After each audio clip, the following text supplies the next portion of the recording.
district. Here he goes, crossing himself. Oh! He's done.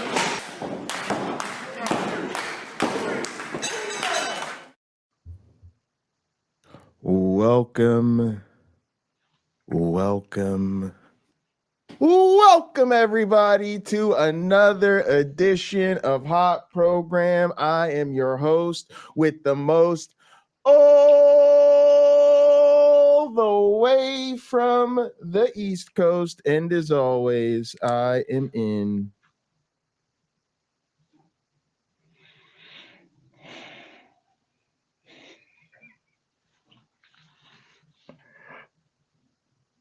airplane mode, and now a married man who thought that the Instapot was a kitchen product designed to make cannabis edibles. A man who needs no introduction. How are you doing today, my one black friend? We're doing well. We're 1 week in over here for being married. Yeah. This So is day nine. tell us about that. Yeah, it was last time we saw you, you were I was single and living single. the life. Yeah. Now I'm married and living the life. Our ceremony was super small. With the immigration issues we had, there's a lot of planning we couldn't do. Right. And then I came down with COVID and called a bunch She's of from people who were. Cuba. She's from Cuba, yeah. I called a bunch of people who were coming and said to them like I don't know. I mean I have COVID. I wouldn't say you should come because we can't have a reception now. And for many people, it's an So you hour did or more. you did the ceremony with COVID? My fiance and I, or my wife and I, we wore masks during the ceremony. Wow. So you've probably seen at some weddings the groom lifts the veil or somebody lifts the veil from the bride. I pulled down her mask so I could kiss her, and now she has COVID because Oh that's my how it works. goodness. Y'all just So you just did all sorts of this stuff. I wonder y'all out there living that well freaky life. my neighbor, she is the reason that my fiance and I are together because she told me she gave me some advice, and when I was working out of state on one of my excursions, I took her advice, and that was she says you ought to try one of those mail order bride services. And I was like, I don't know about that. She goes, oh yeah, the guy who built your house, that's what he did. He had mail order bride. So I was super bored. I finished my work early, and I just heard her voice in my head. So I went on the internet when I was in Wisconsin, typed in mail order bride services or mail order bride websites or whatever, and saw Rose Brides, which isn't exactly a mail order bride service. It's just Match.com, but international, basically. And probably a week or two into it, I saw my wife on there, and here we are. But it was it was absolutely for me. I wouldn't have wanted to have a ceremony if my neighbor couldn't be there because again, in my view, my perspective tells me that she is responsible. Now, if you talk to my religious wife, she will tell you that God is responsible, Oh and no. my and she will do so with a sweetness that you just don't want to say Sure. to. Sure. So I let So her who ended have up at that. the ceremony? There was about I think there were about nine of us total. Well, there probably would have been many more than that. But we didn't pick a great weekend for it. It was already a graduation weekend, which we didn't know. So a lot of people Oh who yeah, end wanted of the to make it semester. couldn't make it. So what we'll probably do is our family reunion is coming up in July. And what we made June or July, I don't know. What we made is have a ceremony there where a lot of the people that wanted to come here couldn't make it because of they couldn't get time off work, COVID. There's all sorts of reasons people couldn't be here. So Right. for my friends and family that live in that region of the United States, a lot of them are going to be at the family reunion. Well, the family will, but the friends are nearby, so they could just come to the hotel where we're having the family reunion, see a ceremony done by my aunt, my religious minister aunt, who just can't wait to perform this ceremony, which will be wonderful. And that sort of solves that. Like we didn't even do it. You have 9 crazy friends. I remember when I was in college, there was a girl I liked that got mono, and I remember staying with her and hanging out with her even though she had mono. And when I look back, I was like, I'm like, God, I was such a stupid idiot kid because I didn't get sick. Yeah. Somehow I got lucky and I didn't get mono. But yeah, I would have been one of them friends like my one black friend. I love you, but you got COVID, so I'm gonna catch you on the Zoom session. One of my mentors was pretty much hell bent on coming, and she lives about an hour and a half from here. And when I told her I had COVID, she was like, "I still want to go." She is Wow, dying. She is literally sick and dying. wow. Right? Like they told her like 3 years ago, you have 3 to 5 years to live. She goes, "Well, it's been three." Um, and she still wanted to go. She still wanted to be there no matter what. And I was like, I can't, I don't want to risk it for you. I wouldn't want you to risk that. Because if So, COVID takes her out, she is supposed to have 2 good years left, and they're gone. She's just gone. And I wouldn't want her wife to be all sad and upset. She had to see you get married. Well, hey, I'm her protege.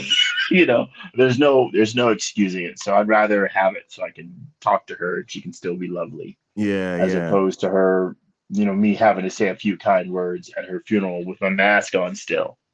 So this is the better way. And Sounds like you have a email from YouTube Punk to check. okay, good. I will check that. As YouTube Punk has just demonstrated, I rarely look at that email address. So I'm sure there's something useful there, and I will check it out, YouTube Punk. Thank you. And thank you all the well wishers. So that Yeah, that was yeah. we didn't have a honeymoon. We just came home. I was extremely sick that day. So we just came home and I laid down after I got here. Wow.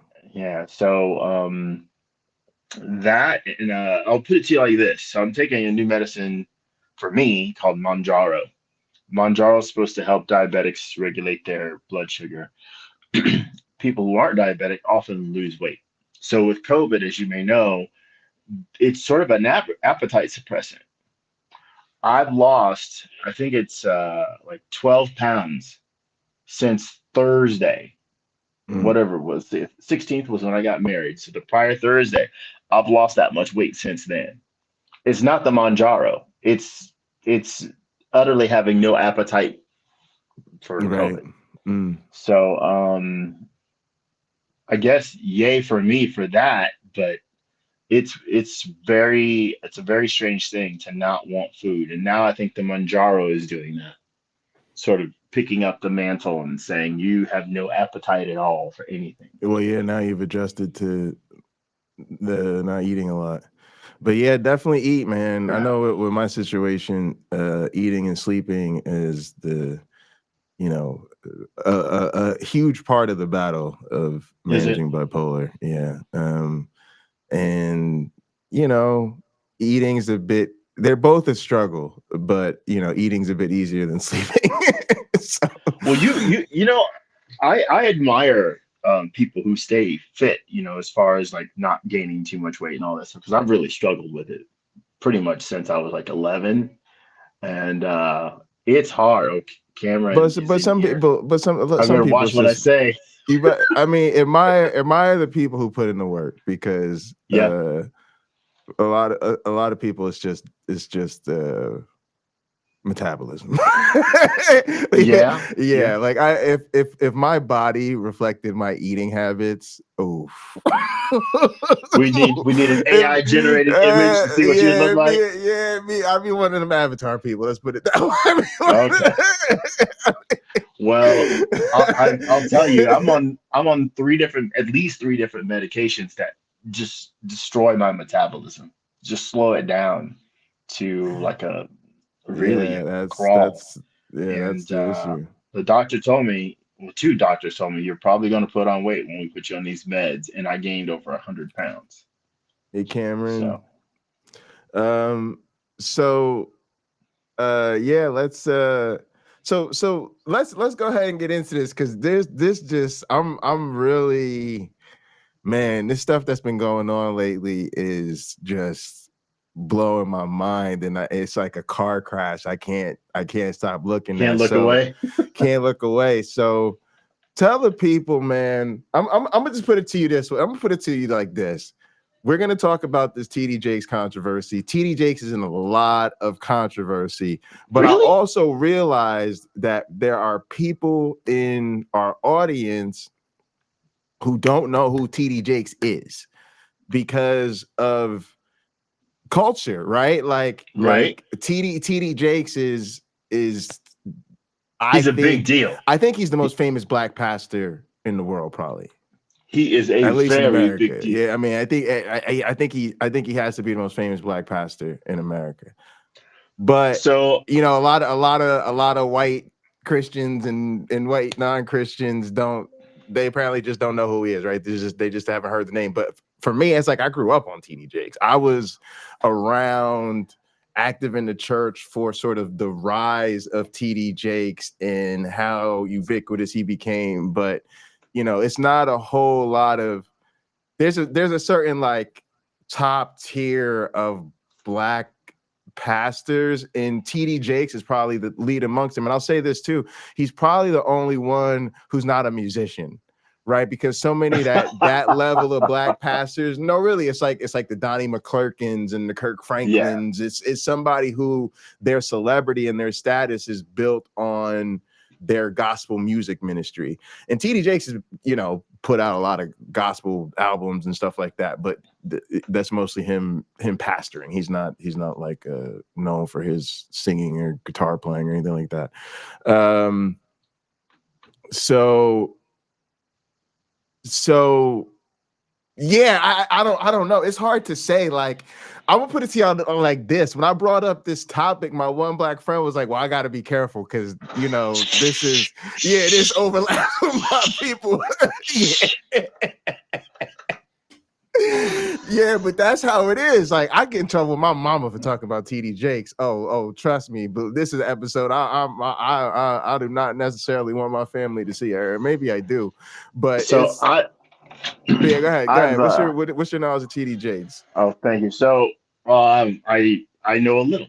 Thank you, my love. See, marriage, something to eat, something to drink.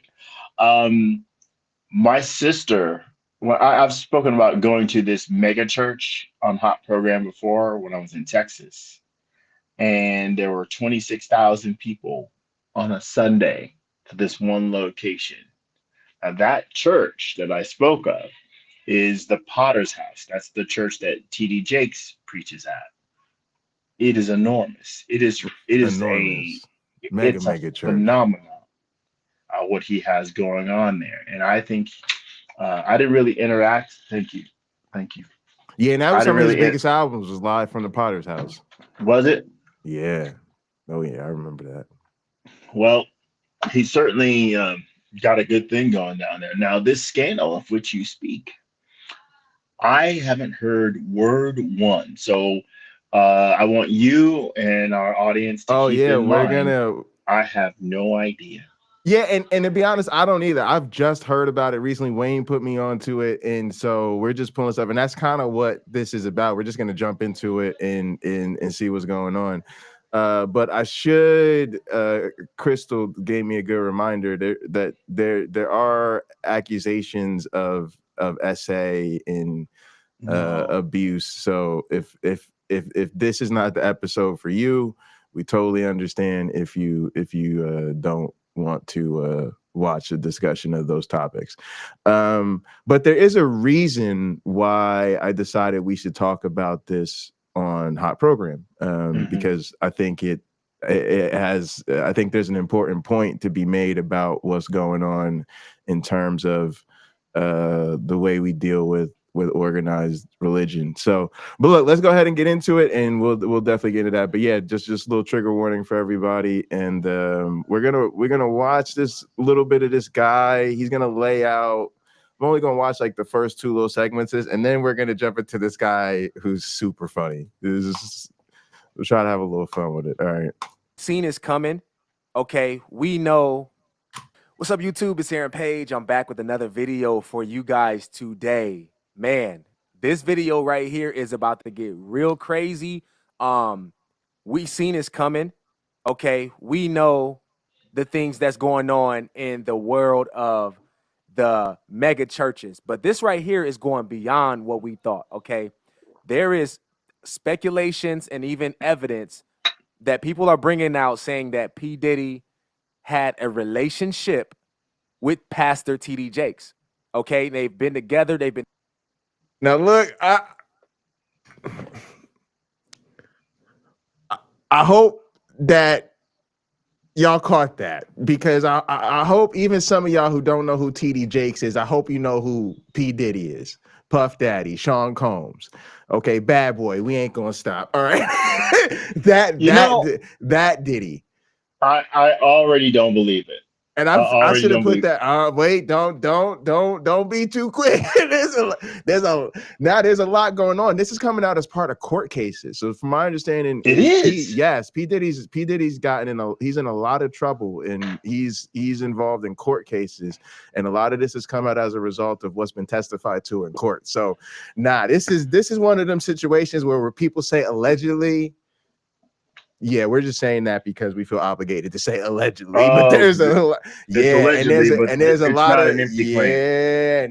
people that are, and that is a lot of people that are witnesses to things, that have seen things, that have been around things, and they're all like, well, it's time to just let y'all know what's up. Yeah, this is crazy. Hanging out. Go ahead. If by the way, this gives me a chance to tell this true story. I was the original P Diddy, and I'll explain why. Because I was a bedwetter, and my dad used to ask my mom, "That boy didn't pee, did he?" So completely unrelated, but absolutely true. So that boy didn't pee, did he? That's too funny. But don't confuse me with Sean Puffy Combs, because I don't have his wealth, his status, his power. Well, that's evidently there's quite a few problems of his I don't have either. So yeah, I can be thankful for that. That it sounded like his money and his power is exactly the problem. Out, they got pictures together. They have videos together. The rapper Mace has came out and said that he believes, and he has evidence that they are in a relationship, one that is deeper than a friendship or even a close friendship. Okay, this is getting crazy.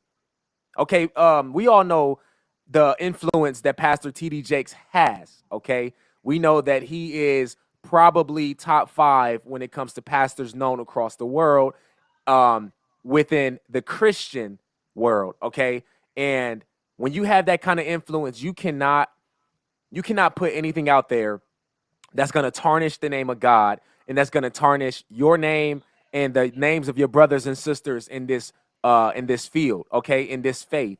And so this is crazy, bro. We about to check out these couple of videos that I have for y'all about just different people coming out and talking about this situation. We're going to react to it, and let's just see what it is. Let's see what evidence they got right now. Let's see what's being talked about right now.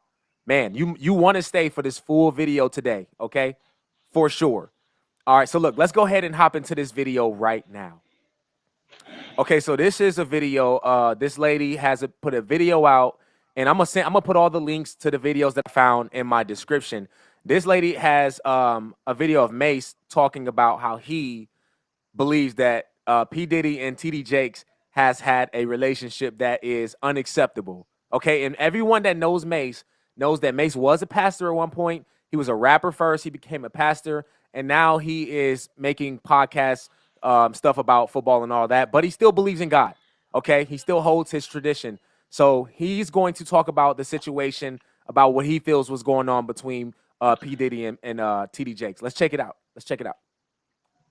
him during these lawsuits. In fact, some of them, like Mace and Betha, are even speaking up against him and exposing the messed up things that he forced them to do. And as it seems, Mace is sick and tired of sitting by and watching Diddy act all innocent, because he recently came out to spill his own tea. He is now claiming that Diddy had been in a long-term gay affair with Pastor T.D. Jakes, and that Diddy allegedly used to force his artists into freak-offs with him. Now, it's been so many years since Mace left Bad Boy. All right, now look, just a little teaser for y'all. Be here, Pocket Locker 86, link in the description if you're watching on a different channel. And tomorrow, Christmas Day, Christmas night, from 10 p.m. to 12, where I'm hosting a portion of Purple with Orange's Christmas marathon. That's actually going on right now. It's like a 2-day marathon around the world. But look, tomorrow I got the late shift on Christmas Day, y'all. 10 p.m. to midnight Eastern. We gonna be jumping way into all these accusations, because I've been finding so much more stuff, and there's so many other celebrities. But today we just try to focus on Pastor Jakes today. There's a lot of other people, but we gonna just tune in tomorrow. But right now we focused on this T.D. Jakes. Oh my, yeah, my one black friend. This is craziness. This has got me into the gossip. I ain't even gonna lie to you. Y'all done. It's the gospel, not the gossip. I'm kidding. That'd make a good shirt, though. Maybe I should print that one up. What did I just? Oh man, what am I doing over here? Okay, let's go. Crazy. By the way, wait. Holding a huge grudge. Wait. Do you have any clips of T.D. Jakes responding to this? Or is he just? I heard something. He's not going to dignify that said he came out. I've heard. I think there may be something within like the last day or so. I haven't seen it, because I just saw somebody make a video about it. But yeah, you can see he's made. But also I heard he's just lawyered the hell up right now. Yeah, that's well. I don't blame him. Yeah. Yeah, but y'all, I'm gonna tell y'all how real this is for me. This is so funny. I think one of the first albums I ever bought with my own money was Mace's first album, the first Mace album, Harlem World. That, and I think honestly, the three like earliest albums I remember buying my own money are Mace, Harlem World, Spice World for the Spice Girls, and the New Edition reunion album, Home Again. Just three totally different. But look, what's crazy about that is I can remember literally like the time when I would listen to this music, and I remember looking through the CD case in the car, because you remember like you coming up, like you always in the car with mom or whatever, and I'd always be going through the CD case to the CD. We had one of them big, like a big soft binder looking thing that you would put, like it had pages and pages of CDs in it, right? And that was a way to keep all your CDs in one place in the car. And so we had one of those, and I could just remember all the T.D. Jakes albums. We had the live albums, we had the studio albums, we had he made an album about like romantic songs. We had those, like this different sermon series and stuff. Like my mom was super into T.D. Jakes, right? So yeah, this is really all just taking me back. It's crazy. By the way, Liz Allen deserves some sort of prize for saying the T of T.D. Jakes. Thank you, Liz. Yes, yes, the T of T.D. Jakes. Yes. I think that's the episode title we should go with. Yeah, I should put a subtitle on Diddy, and that's not going away anytime soon. Okay, so right off the back, we know that Mace and P Diddy does not have a good relationship with each other. If you know hip hop music, you know that he was on P Diddy's label. P Diddy pretty much played him and took his money and he left. Okay, but within him being around P Diddy and his crew, he has seen a lot of things that has taken place. Okay, and as you see this video right here is T.D. Jakes eating at the table with P. Diddy. Okay, now somebody might say, "Oh, what's the big deal? Jesus ate with sinners." This is not the same. When Jesus ate with sinners, Jesus was preaching to them, changing their lives, getting them to see the righteousness of God and the fallacies of man. That's not what TD Jakes is doing. TD Jakes is hanging out with these people. He's trying to be like them. He is trying to be around them, get the influence from them so that he can reach a bigger audience. Okay? He wants to be friends with them, I can't regardless agree. of them changing their lives or not. That I is can't not what agree. Jesus Christ was doing. If you would please Okay? pause it. If you would please pause it. So the gentleman presenting that video, I can't agree with him at all. If he starts to play video of these two together, that gives this more context, where it's clear TD Jakes is trying to win over Puff Daddy or whatever to gain influence, that'd be something. But there are people like Tyler Perry's of the world who appreciate people like TD Jakes and want to promote what they're doing. Yeah, but see, that's the Sean thing. Combs, That's what they're accused of, right? And that is the accusation. And actually, no, Tyler, no, not, and to not, be honest, not, Tyler I mean, Perry's the religious accused of the same message. stuff. No, but that's what I'm referring saying. to They're accused of using this. Okay, so there's like a big thing where like powerful men of influence basically are able to groom and develop inappropriate sexual relationships with people with the cover of something else. And right, so like one of the big accusations is that people like P Diddy use the guise of mentorship to cover for, you know, his sexual plans and how he works on people. And the accusation here is Bishop Jakes does the same thing. He goes around pretending he's doing his ministry and his celebrity business, but actually he's also part of this freaky culture of sexual stuff. So I get what you're saying. Like, if he in fact hasn't been doing this stuff, then yeah, he's just a celebrity pastor who hangs out with his celebrity, you know, believer. And that's a whole thing, right? But that you know, that's something where like what's the name? Like Elevation Worship or whoever, right? Like where you have some mainstream pastors that they've been criticized, right? Because they're hanging out with celebrities, they're wearing designer duds, all that type of stuff. But they're, at least in some of those cases, there isn't this extra layer to it. So that's all I'm saying. Like, is that that's part of it, right? Is that it gives them that cover, right? And that's and we buy into that cover, right? We see pastor flying around the world with a bunch of powerful male celebrities. We don't think anything of it, other than maybe they're, you know, Christ washing their situation. But yeah, but that's what we'll see. It's interesting. Yes. Well, by the way, his name is Bishop TD Jakes. He's a bishop in whatever organization he's a part of. Go ahead. I'll say Bishop Jakes. I'll give him his title. Bishop Jakes is. I just Googled it. He's denying that this is true. Something on Bossip, BOSSIP.com says Bishop TD Jakes calls Diddy party claims unequivocally false. Now we do live in a time. If this happened within the last 6 years, somebody's got it on video. If it really happened, somebody has it on video on their phone. Maybe, right? yeah, yeah. Tune in tomorrow, y'all, because there's. I don't mean we ought to see it. I don't want to see it. But there's a lot of talk about what people have got on video.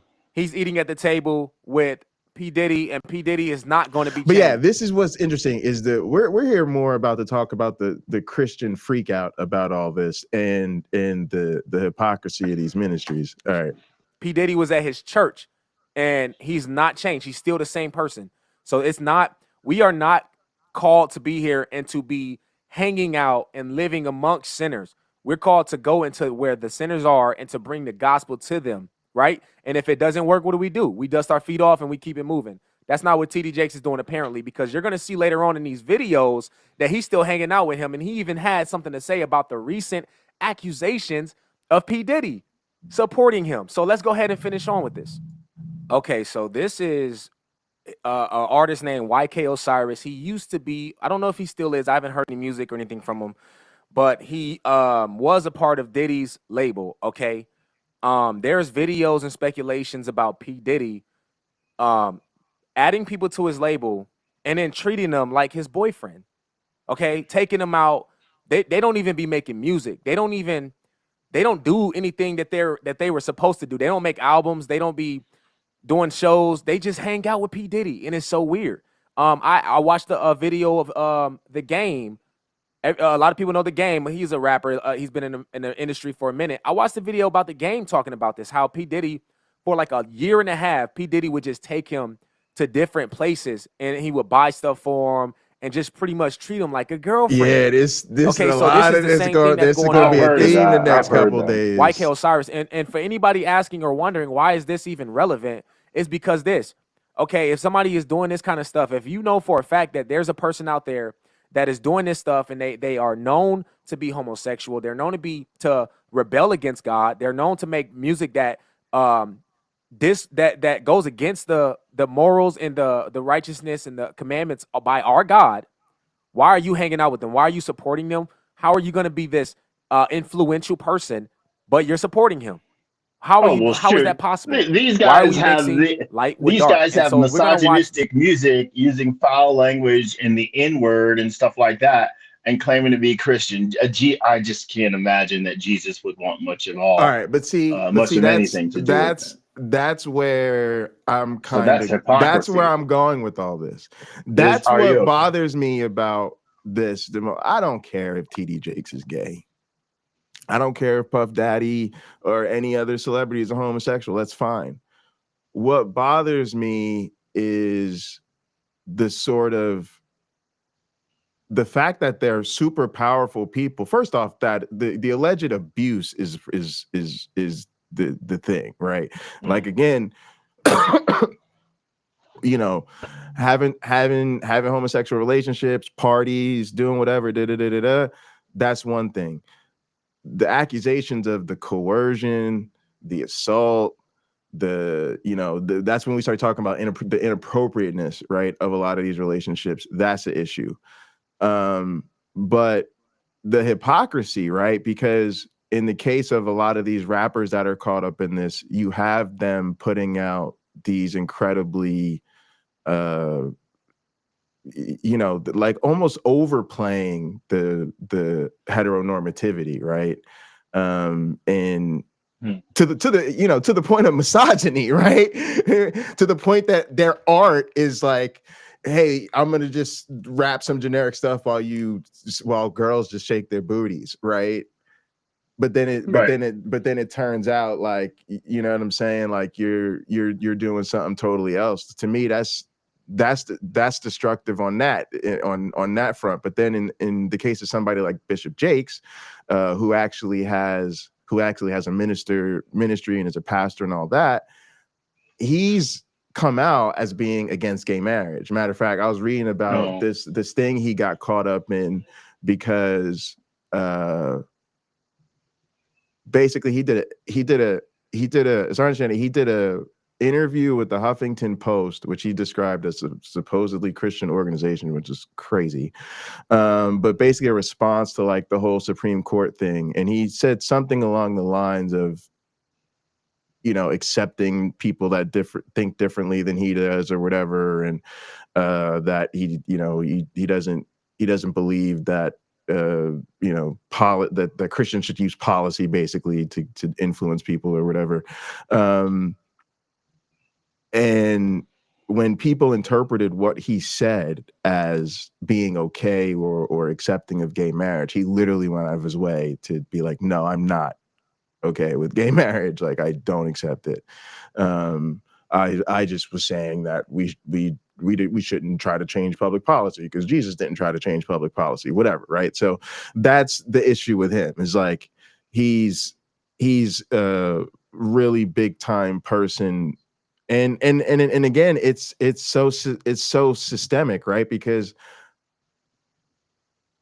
the question is, how much of that is them just being hypocrites and how much of it is them being in a culture where they know they feel that they have to hide this type of stuff. Well, we have no record of Jesus condemning homosexuality. We have no record of Jesus condemning same-sex marriage. We have no record of that. We see it elsewhere in the Bible, and there's been plenty of people before and since who've approved of both, right? So I think, I don't know. I keep playing it. You'll probably play some of his opinions. I don't know. All right. He can speak for himself.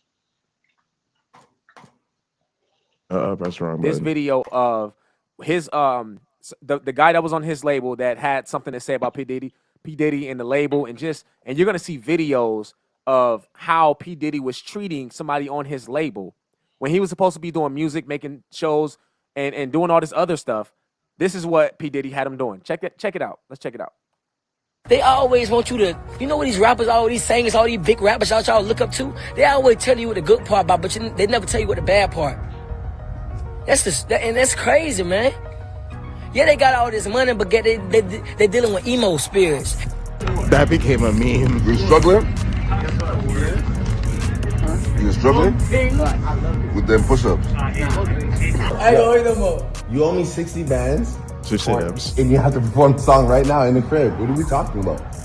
What are you talking about? I'm giving you an out. The music industry is getting exposed like never before, and now YK Osiris is sharing his story on how he suffered a mental breakdown after allegedly being used and passed around by Diddy and Drake. Rumors about YK being Diddy's boy toy started circulating after they reportedly went to Jamaica together.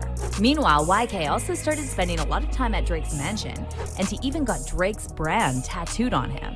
But then YK shocked fans when he shared an alarming video saying he wants to end his life. And he also talked about the demonic spirits in the industry. Demonic what spirits. really happened to YK Osiris? Did Diddy and Drake really do something to him that caused his breakdown? Let's get into it. I want to get out this music industry because this is not for me. But I do it because I feed my family. But I don't want to be in this. This is not what God want me to do. Wow. Disturbing rumors are going. He said, and this is coming from somebody who I remember when his song came out, Worth It. A couple, like maybe 5 years back, this song was crazy. The emo it went spirits. viral. He made a lot of money off this song. He had bought new cars. He had bought a new crib. He was, from the outside in, looking at him, and from the outside, it looked like he had everything that he ever wanted. It looked like his life was set. But now you're hearing him say he doesn't want to be in the industry, and it's not for him, and this is not what God wants him to do. Why would somebody say that if they were enjoying themselves? So we know that there is some demonic stuff. There are some things going on that the average person... The Christian... We can say that in the parking ministry. That's just so crazy that people just talk that way. Like, I really want that to, like... If we're having conversations with real people and they talk like that, we should really pause. What'd you say? Mm-hmm. You know, because they just say it like it's so matter of fact. Like there's Coke, there's Pepsi, and we know people are dealing with demonic spirits. You know.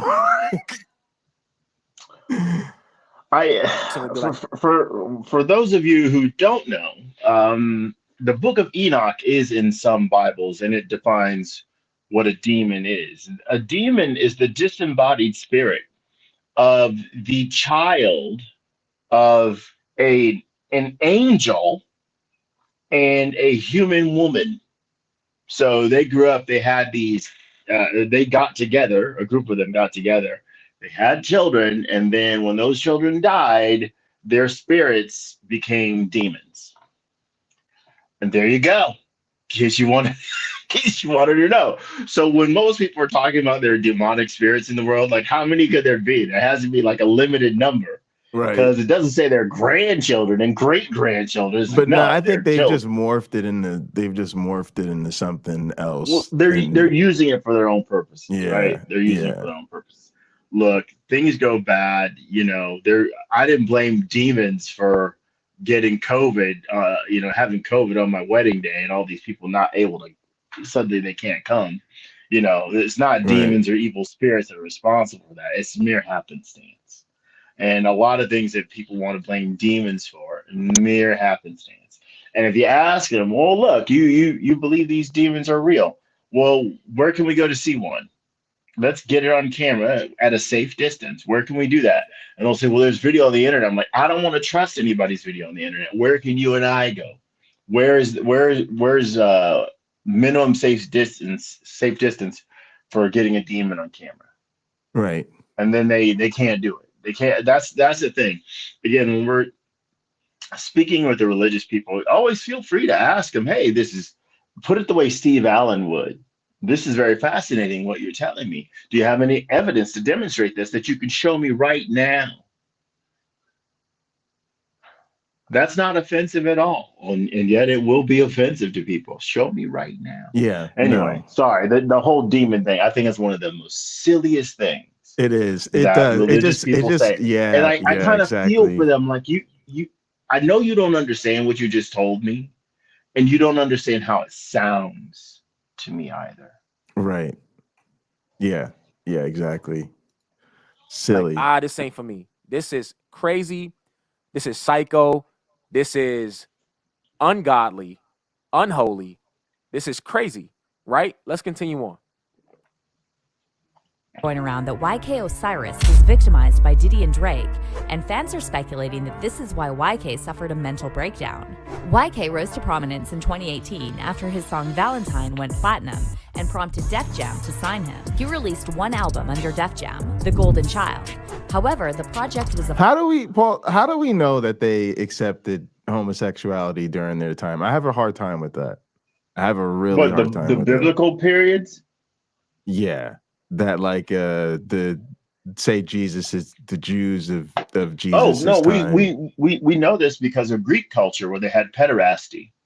I think Roman culture had pederasty too, where there'd be some guy like in his 30s, 40s, what have you. He'd have a young teenage boy, essentially, not only to mentor him, but as his sexual boy toy, if you will. That's exactly what we're talking about right now. That's true. This is the continued practice of it. But again, likewise, it doesn't show me that they weren't bigoted against homosexual people. Well, you had some people who were. I don't like to read modern books. If I'm reading a book, it's probably written hundreds of, if not thousands of years ago. And what I've found again and again is there are places in history and geography where homosexuality just wasn't a big deal. One guy said about Islam, like they don't make a big deal out of it. It is just they accept it as a matter of course. Yeah, but I just don't believe them. I know that this is what people say, but I don't believe it. Like, and I would need like, and I mean this across the board, like, because people say things like, well, they had all these words for people who, you know, weren't binary. Okay, so they had a word for people who weren't binary. You know, oh, they knew this was. I'm not saying that it wasn't happening.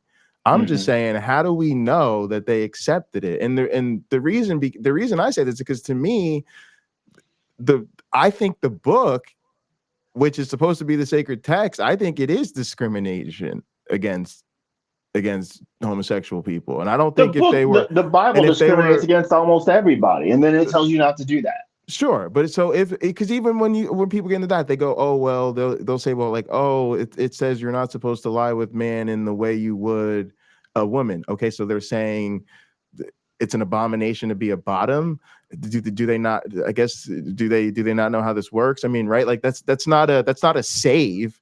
That's just like, okay, so they expressed this bigotry in that particular way, but if somebody said that right now, we'd say that's homophobic. If you came out and said it's an abomination for somebody to, we're talking about this with T. Jakes. If you said it's an abomination to be a bottom, we'd be like, yeah, you need to go over there. Look, the same book says you're not supposed to eat shellfish. You're not supposed to wear mixed fabrics. You're not supposed to work on Saturday.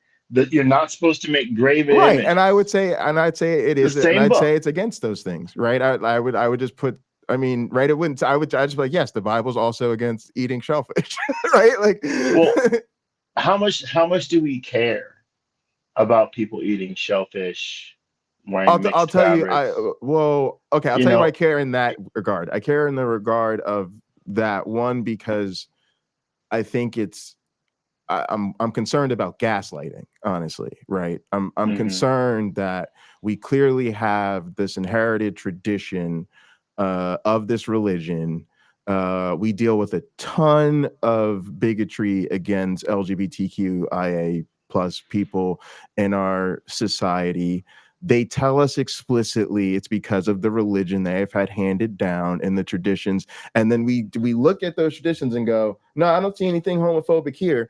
And I'm like, I you know, it would just be hard for me to do that. And I guess the relevant and it's just, I'm not saying it's not the case, but it's, you know what I mean? Like I think we need to, like, that's a heavy burden to demonstrate, because what we have, to me, clearly is bigoted.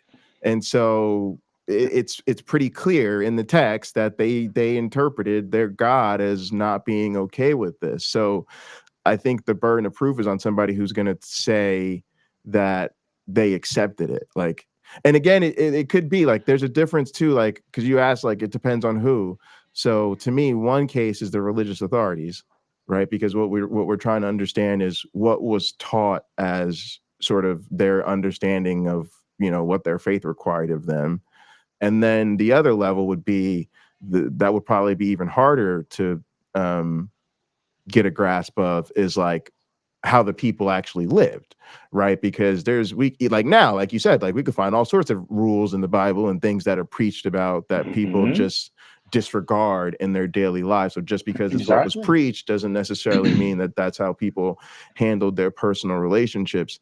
But I'm just not comfortable saying that they were accepting of it without having actual evidence of that acceptance, right? And I don't get that evidence from what we seem to have inherited, unfortunately. That's my only point.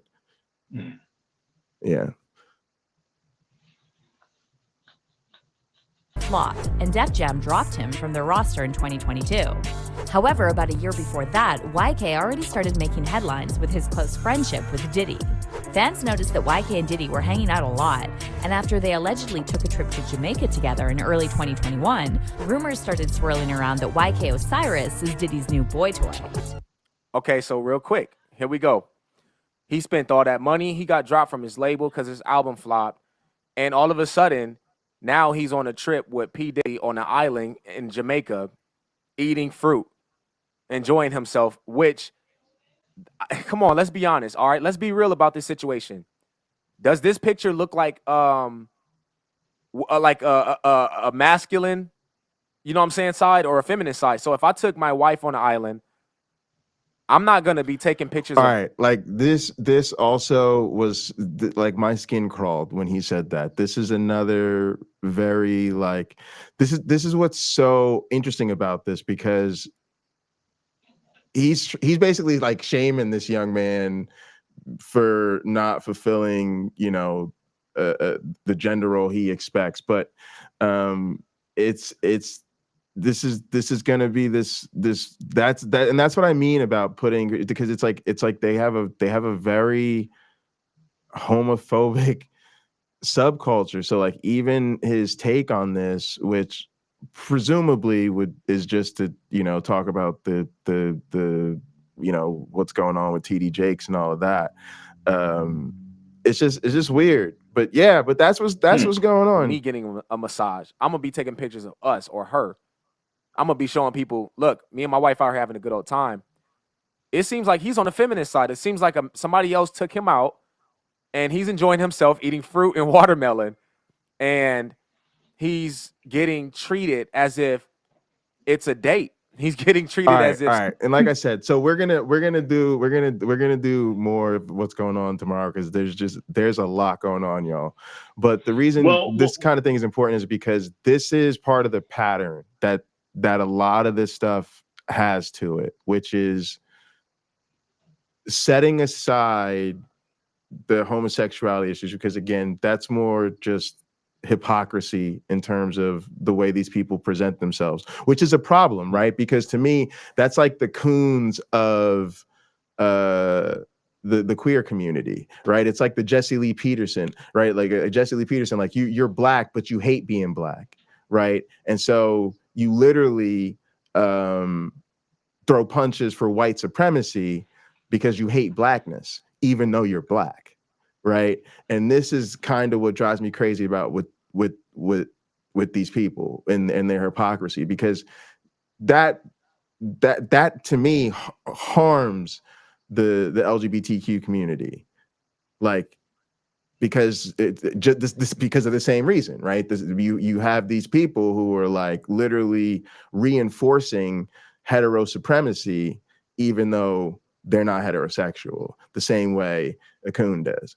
But this particular piece, we have to set that aside, because this is not about necessarily the sexual orientation piece, but the grooming piece, right? This is the coercive pattern, and that's where a lot of these, let's just say a lot of these situations go, whether you're dealing with, because there's other accusations that there's other accusations, for instance, against Diddy that are from females, right? But the pattern is consistent, right? The exercising of the economic influence and potential bribery, and then treating somebody in this way that is what we would expect, you know what I mean, of someone we're dating and we're kind of trying to woo, right? You know what I mean? Like for the most part, if I take you shopping and on vacations and all of this stuff, you know, eventually you're going to have to manifest some business proposal that we've been working on, or people are going to start to have questions. Well, look, I have a marketing degree. So when I see that P Diddy is bringing this guy to some island, Jamaica, wherever they went, and we see pictures of him on the beach and on a horse and stuff like that, you know what we don't see? If his mom or his brothers or sister or spouse came with him, we don't see them. And why would Puff Daddy spend one dime of his money promoting this guy with his family? I've seen a lot of video of Snoop Dogg over the years. I've seen probably only on Instagram is the only place I ever saw a picture of him with his wife, who he's been dating since high school. So there isn't a lot of money that the record industry pumps into promoting people's spouses or their kids or their family. That's not the point of the camera crew being there, right? So it's very easy for that presenter to misconstrue what he's saying, to not understand what he's saying. This clearly, from my perspective, is them trying to market this YK Osiris artist to more people. I don't think so. I don't think he did try to market him. He didn't make a record. That's the problem. But see, that's the thing. When you're in this position of power over people, you can weaponize the plausible deniability, right? And that's what I'm saying. That's the pattern of grooming that these guys are being accused of, is that they're able to say, he's a young artist that we're interested in, and I'm trying to mentor him, or I'm trying to promote him, and, or, you know, this is Bishop T.D. Jakes, he's my pastor, you know, he's part of my spiritual. But then these men are abusing that power, right? I'm not saying that's not the case, right?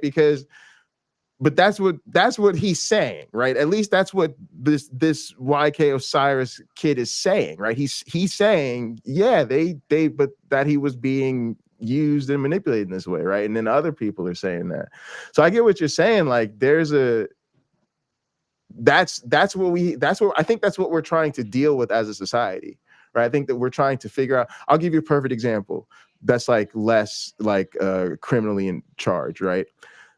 The way things are kind of now, I would have to have a really good reason probably to have one of my students in my home, right? Because just the times that we're in, you know, it's just, you know, they better not be your student anymore, or, you know, y'all better be working on an internship. So there's got to be a reason, right? Because it's just considered very potentially inappropriate to just, I'm talking about just having a student, so let's say, again, they just over for dinner, right? That's considered weird. You see what I'm saying? Yeah. When I went to school, which is, not eons ago. You know, I started college in 2004. I was very close to my professors, and it started with spending a lot of time in the office hours, but it eventually progressed to like the point that I spent a lot of times in their homes. And I'm not talking about one professor, I'm talking like 3 or 4 different professors who, you know, I knew their kids, I knew their spouses, you know, and I visited with their homes a lot, kicked it, like it was just okay, right? But if they had done inappropriate things with that access, right? You see what I'm saying? That's the difference. That's how, you know, I'm from Penn State, y'all. So, you know, I was around when the Jerry Sandusky thing happened, right? That was the idea, was that there's nothing wrong with being a football coach and starting a program to mentor young men in football and using football as a positive influence in your life, right? But when you have a sexploitation situation set up in your basement, right? And then you turn out to be serially abusing these young men, right? And so that's what I mean. I think that's what our society is trying to do right now, and that's why I went to the academic examples. We're trying to figure out, okay, we've learned a lot that, you know, a lot of times abuse accompanies power differentials in these situations where people of influence gain access and use that over people.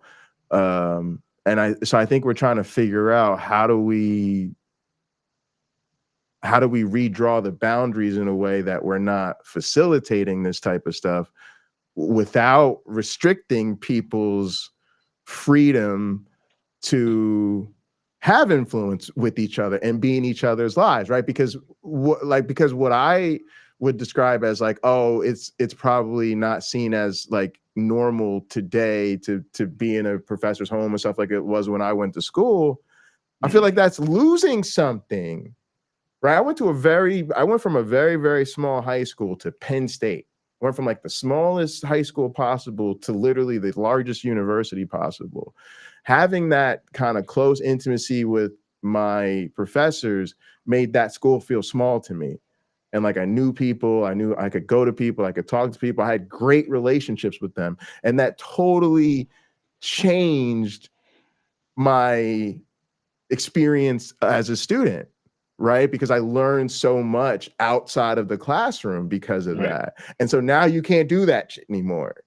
That sucks, because it means going forward as a professor, I have to find other type of ways to be close to my students or be part of their life. And maybe you just can't the way we used to, but that sucks, because then there's a lot of students who are not getting those relationships. Like, we're now restricted. We just teach you in the classroom and hope you got some good friends. You know, like it's just different, right? So yeah, that's what I'm getting at. It's very interesting.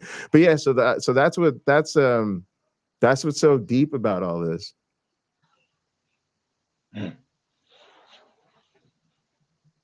All right, go ahead. Somebody is enticing him to be with them. That's what it looks like. I'm just keeping it real. That's what it looks like. And that's the type of thinking that P. Diddy has. He sees this young kid who album flopped, he's broke. Why not? This is the perfect time to take him out and do this stuff with him and get him to essentially be thankful and grateful for what you've done. And therefore, it's like a quid pro quo. I do this for you, you do this for me. That's what it looks like, okay? And I mean, so back to the same question. Why is our influential leader with this guy?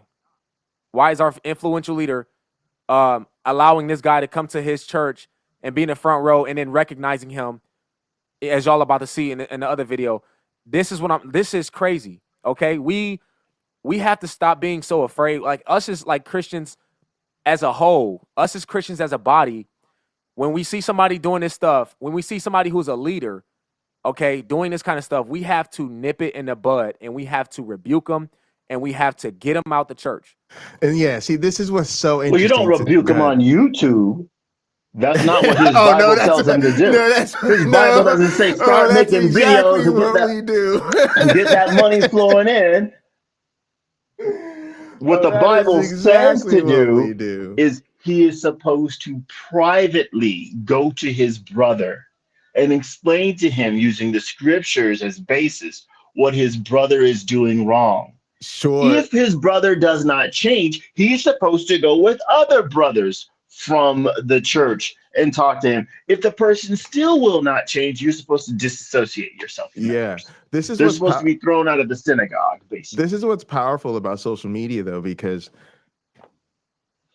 that when I hear that way, which it's gang, everything is context. Everything is context, right? If you and I had a situation, right? You would hope that as friends and that we'd be able to talk about it online, that I come to you, right, and not like air it out on an issue on an episode of Hot Program or something, right? That's cool, right? That's like most things. Like honestly, and I could tell you this, like this is a problem people have out here in YouTube, is like part of the thing that I love about the community we have and like getting together and gathering stuff is there's been times we've talked each other out of airing our grievances with somebody on stream, and you take care of it offline and it doesn't blow up. But what's interesting is you flip it and you put it in the context of a church, it becomes a recipe for keeping things swept under the rug, right? Like when you think about like, oh, you know, go to them privately and that, because what I think what we experience is social media in some sense helps bring to light sometimes situations that were kept under the rug for a very long time. And it's again, I'm not saying I know the answer, because again, I would say when you're dealing with most relationships, you know, of course you should go to somebody privately.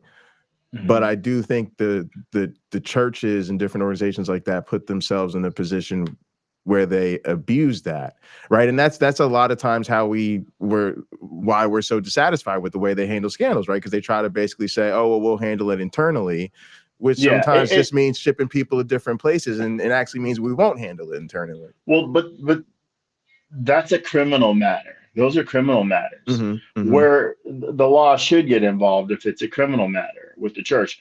If it's just a difference in ideology, if you have some person that's gone off the rails and maybe they're saying outlandish things, or in their life they're no longer a good example, those are the types of things that should be confronted privately, not if they're literally abusing other people. That's not a private matter. Get the authorities involved and let that go through the proper channels of being handled. Sweeping it under the rug, you're just ruining it for somebody else if that person remains abusive. And the Catholic Church has made that, well, not only the Catholic Church, many religious organizations and organizations, period, like the Boy Scouts, have made that error, just moving somebody along, thinking they won't do it again. When all they do, some of them, is do it again. Yeah. You know. All right. So I think this guy is just really fun. I want to have some fun. It's Christmas Eve. This guy's talking about this. I just found this channel when I was looking into this, but this guy understood the assignment. I'm seeing a lot of self-confidence. I'm seeing a lot of self-confidence with that robe. Oh man. TD Jakes is getting exposed for doing some strange things at Diddy parties after church. They say TD Jakes likes for men to swallow his mushroom tip and play with his goddamn donut hole. Have been swallowed up. Have you ever been swallowed? Now ain't no nickname the goddamn bishop. All right, so y'all had to see this meme real quick. There's actually a TD Jakes meme of him saying swallowed. And so now as y'all can imagine, that's just getting a whole life of it. But that's what that clip was from. All right, let's go. Our bar. They say that T.D. Jakes and Tyler Perry was allegedly caught in one of Diddy rooms together. And that's why Tyler Perry donated $1 million to his church. Check this shit. Yeah, see, I told you. See, even Tyler Perry's been dragged into this mess. Yeah, look, again, Tyler Perry is a generous guy.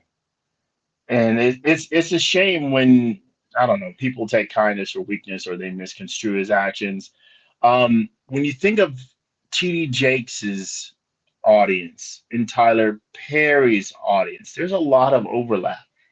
So a lot of Tyler Perry's prosperity has come directly from the same people who are sitting in the Potter's house on Sunday, those 26,000 people. Some of those 26,000 people, I would argue more than half of them, go see a Tyler Perry project.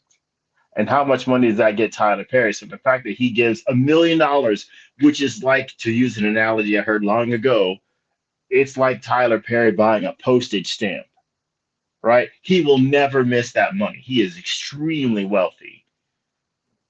Sure, there's but nothing wrong. That don't mean they're not doing it. Well, I think it's unlikely that it does. Because what does if Tyler Perry donates $1 million, that money may go to actually feed people and stuff like that within the congregation or pay bills that the church has or whatever. It can do some good. If he wanted to give T.D. Jakes a personal gift that's not tax deductible, he still won't miss the money. And I don't think this is one of those, I don't know. I just don't think it's do not give your alms. What does Jesus say? Something about giving your alms in secret and don't make a big deal out of it like the heathen do. Look, if T.D. Jakes wanted it to be a big deal because he preaches that prosperity gospel, right? And it's showing his congregation, look, if you stay faithful, you do this, A, B, C, and D, all this wealth and prosperity will come to you. You'll be like him. You'll be like Tyler Perry, and you can donate money on a grand scale. Because most people, I think now, if you work a minimum wage job your whole life, you will make $1 million, but you won't make a whole lot more than that. But that's your lifetime, you know. This makes sense. YouTube punk, I don't have the mixer set up for the redeemables. Oh man. So we were sitting in the service and I leaned up toward him and I said, I've just been touched to give $1 million. So as okay, now here's that text. So I didn't know it was like this. God bless you, Bishop. I pray right now that you will continue to do everything you're doing. I pray his anointing will stay upon you. I pray the power of God all over you. I pray his favor. I pray the blood of Jesus will come upon you right now. Keep you in his care. God, I thank you for your blessings. Now, I don't know if y'all are catching the subtle nuance here, especially if you're not familiar with T.D. By the way, this doesn't mean they had a sexual relationship. It doesn't mean that. This is like T.D. Jakes mocking falling out. Like he knows he's joking. Like he's just, you know, he's just supposed to be like, I'm so happy I got $1 million donation from Tyler Perry. I'm falling out. Come on, somebody give God some praise. He's pushing that baby out. Come on, he's pushing that baby out. Somebody wow, I need more context. Now y'all I know, right? I need more context. He's pushing the baby out. He's pushing the baby out. That was a symbolic message because she know what been going on with Tyler Perry and the goddamn bishop. Tyler Perry. I ain't never seen him with no woman. I heard he got a secret son, a secret child, some shit like that, but I ain't never seen him. I need to see Murray. I need to know if you are the father, because they told me out there in Atlanta on that back room over there on goddamn Peachtree Street. But T.D. Jakes got one of the biggest cult-like church followers in the world. He earns millions of dollars every year from his congregation. There's no need for the pastor disaster to do any business with Diddy. There's no need for the bishop to be at a Puff Daddy party, especially now that we know that Diddy was doing some strange things with men and women at the party. And see, all this allegedly, right? But when you walk with God in a high regard like a Bishop T.D. Jakes, you can't mingle with evil and think everything gonna be everything with your congregation or with the people in the world that view you in a high regard. You can't do that because that's disrespecting, that's backsliding. Boogie woogie woogie. Now the bishop was photoed out at multiple Diddy parties, and he wasn't there to bless the goddamn fool. He was allegedly there looking the goddamn swallow bam bam and little pam pam there, man. And they are exposing his name in multiple scandals regarding his role around Puff Daddy. They say he was playing Powerball. He was the one goddamn bringing them from the church. They say they got an Epstein ring going on, man. Yeah. They literally, so that's been one of the things, man, is people even saying like that he's a power bottom. This is what I mean. There's a lot of smoke here, y'all. And again, you got to remember, a lot of this stuff is coming out because of court cases. This isn't stuff that people are just swaying willy-nilly, but now people who have known these people for years are coming out of the woodwork like, yes, this is how it is. But again, like that's tough. For those in a power bottom just means he's a powerful man, but he likes to be underneath. Okay, he's catching, not pitching. That's a lot of deets. That's a lot. That's a very specific thing. But again, this is the exact image, right? Because y'all, if you think about it again, you go back to that passage in the Bible, and people say for a man to lie with man as he does with woman is an abomination. Most people, they're gonna say that means, oh, you were supposed to be the pitcher, not the catcher. Again, homophobic as hell. I don't know any way around it. But the same book has a man's not supposed to wear a woman's clothing. Yeah, and I think that's anti-trans. How did Tyler Perry make most of his fortune? That's a good point. Right? I don't think they care about that because he's able to give back, Yeah. Because I think they again, it's all about the bigotry. They see theater as an exception. They see trans as the forbidden. I mean, I'm just saying the people that are on that tip. I mean, some people, those are the people who don't like Tyler Perry movies because there's a man dressed up in woman's clothing. But a lot of people, are not. Let's just say there certainly isn't a Christian movement of orthodoxy against Tyler Perry movies the way there is against trans people. And so I'm just saying for those people, it's about the bigotry. So they make an exception for theater, right? Because if they can presume that you're cis and all of that, then it's fine. But if you're trans, then that's the problem for them, which is just because they interpret it as being against trans, not being against Shakespeare, right? Well, I guess, you made me realize something, I guess. If the trans person or the gay person is seen as a sinner, why can't they do themselves the same courtesy without the same level of public criticism? It's easy to criticize those people who are not like you, right? There's some ideologies that you don't share. But if you think they're a sinner and your same holy book says you're a sinner, why are you're not trying to work on those people? You're just avoiding working on yourself. If you're just pointing fingers, right? That's all they're getting. You just don't want to do the work on yourself. Yeah. That's the true indictment.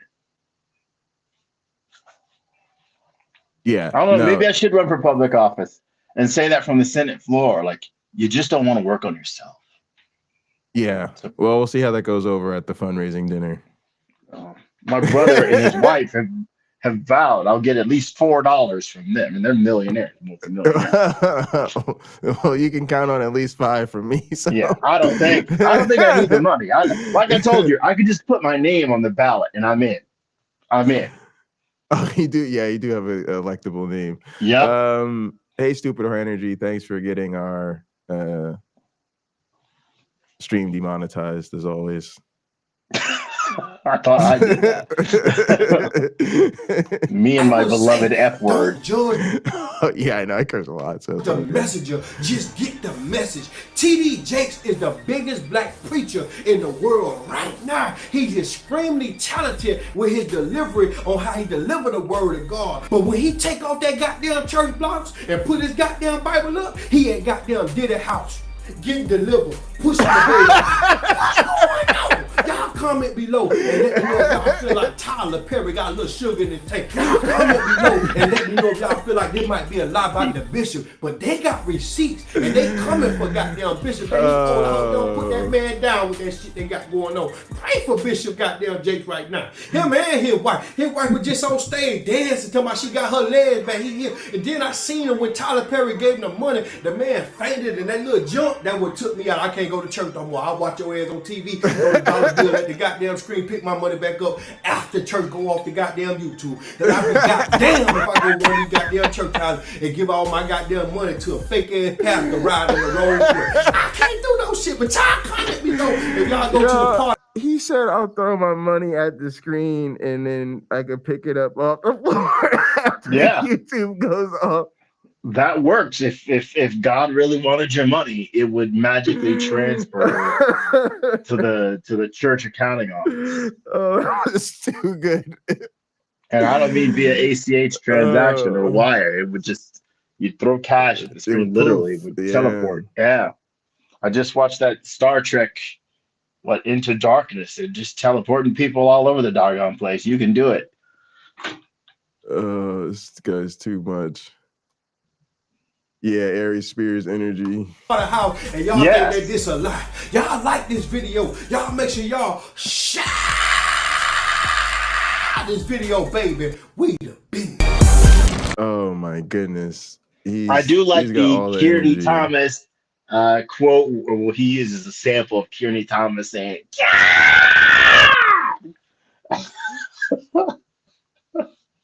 Another Kearney Thomas, I don't know if you're watching because you're probably not.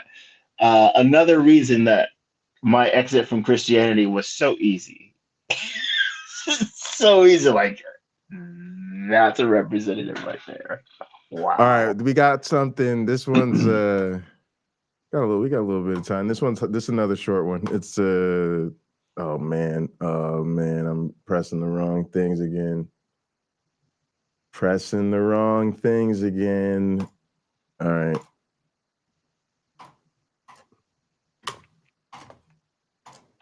He was given part 2 in regards to TD Jakes, and it's very interesting. I'm going to break it down in 5 minutes. Hey guys, it's Murad Morali. Hopefully you guys are all doing well today. Back again with another video. If you have not subscribed, click that button. It is daily and consistent content. Follow me on Instagram at Murad_Morali. I would appreciate it. Gang, subscribe to the channels if you're not already subscribed to the channel. Also, smash that like button. We need to get the likes up. But did y'all know that subscribing and liking are free? Just wanted to remind people of that. All right. And click that button. I do something at this point, John. I'm over it. Thumbs up in the video, super thanks, comment, whatever. Anyways, let's get into this because it's just a lot. This woman has come forth. She said that her mentor knew TD Jakes. She's done 2-part videos and, she's turned the comments off. The way she's describing situations, I don't believe her to be lying. She's even said herself that I will be saying this as fact. I'm not worried about being sued. You don't say that unless you know it to be true. Nobody's going to put themselves in that predicament, please. But anyways, she has said that a lot more is coming out. Her mentor lived near, close to Potter's house and, very much knew TD Jakes is what she's basically exclaiming. She said a lot more is about to come out in regards to TD Jakes and we need to brace ourselves because it's going to be one of the church's biggest ever explosions is basically what she's saying. She also said that, that the wife is not innocent in any of this and that we always deem the wife to be an innocent, frail person when it comes to a man being gay and etc. But she knew about all of this stuff. She knew about his escapades and dealt with it and didn't really care. And basically is covering up, basically is being his beard. And that the wife knows very much so that he is gay. She has said that, that TD Jakes is gay as fact. Has also said that the 2 older sons of TD Jakes are also gay and that they are not biologically his, which is a lot. And that somebody close to TD Jakes, TD confide in her. Do y'all feel it? Y'all feel it? We back in high school. We just deep in the tea and the gossip and the who did the what with the who and the how and the huh. Oh man. See, It's for not me, boring. I don't know. Like the more outrageous the claims get, the less in my perspective, the less believable they are. I'm waiting to hear somebody say The funny thing is that there's been Balaam's rumors about this for donkey spoke to years. TD Jakes, huh? There's been rumors about this stuff for years. Yeah, like look, there's rumors that say Michelle Obama is really a man. no, but yeah, but that's But this I is don't believe different. that either. No, of course not. Of course not. Of course not. But this I believe. I think that Really? yeah, especially because this is how this works. And this is how this has worked in the Black community for a long time. Right?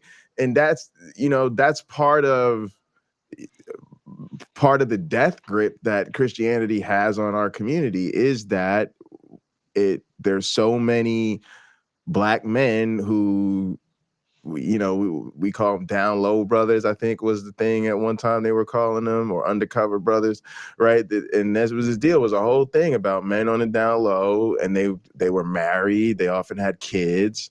A lot of them were involved in, in church and everything like that, because that was just part of their community thing.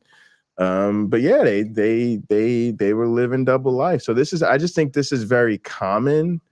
And it's not surprising at all, especially because, again, like the association with these people is there, right? And so it adds up. Like it would add up in any other thing, because if you were really on your man of God stuff, me and Diddy gonna talk, but I'm not gonna be seen at his sexcapade parties.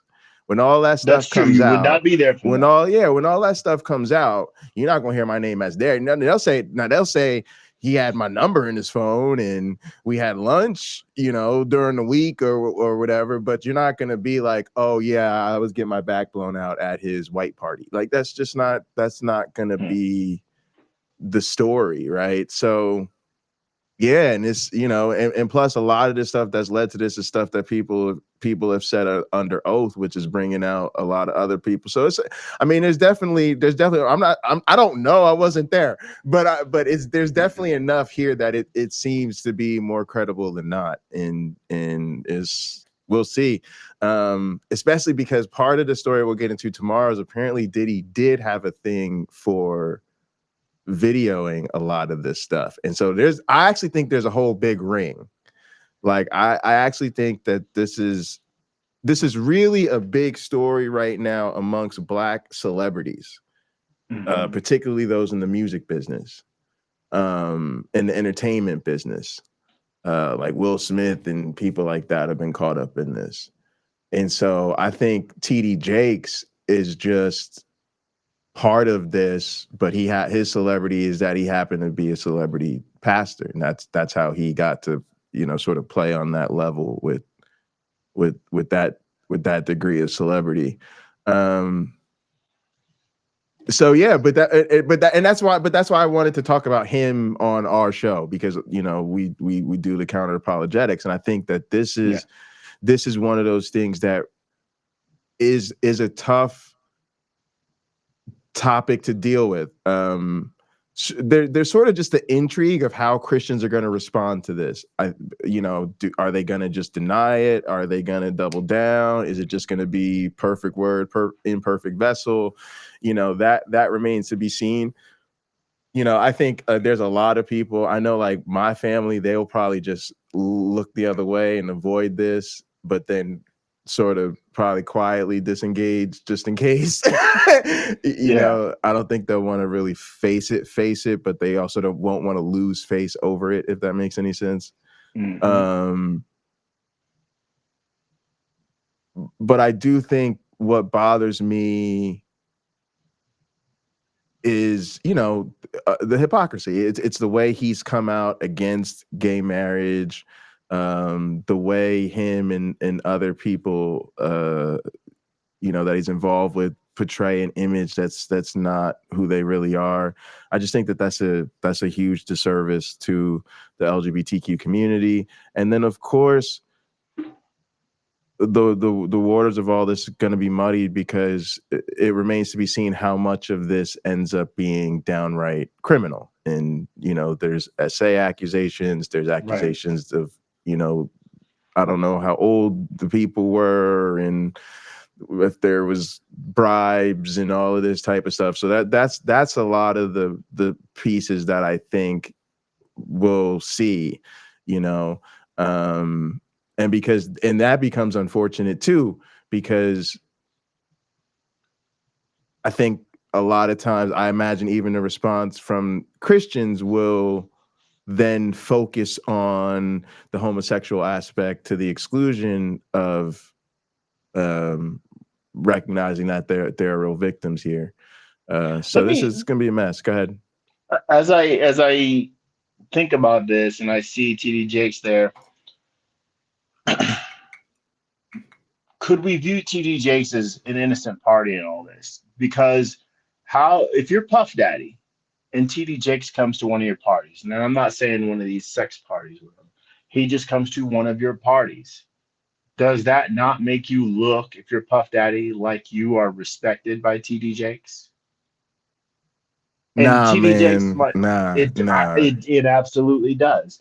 I'm gonna tell you like this. From what I hear about them parties, nobody would have wanted the aura of a pastor there unless they were there to just be. But again, as I said, I made a distinction. Not the sex parties, just some general party. Like when you see him and Puff Daddy seated at the same table, and it looks like TD Jakes is maybe sitting at the head of the table.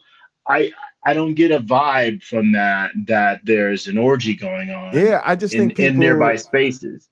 I think if people close to them think they had a relationship, to me it seems more reasonable that they have reasons to believe that. Like I don't. But like, if they're just slandering everybody, if they're slandering these people, how do you know?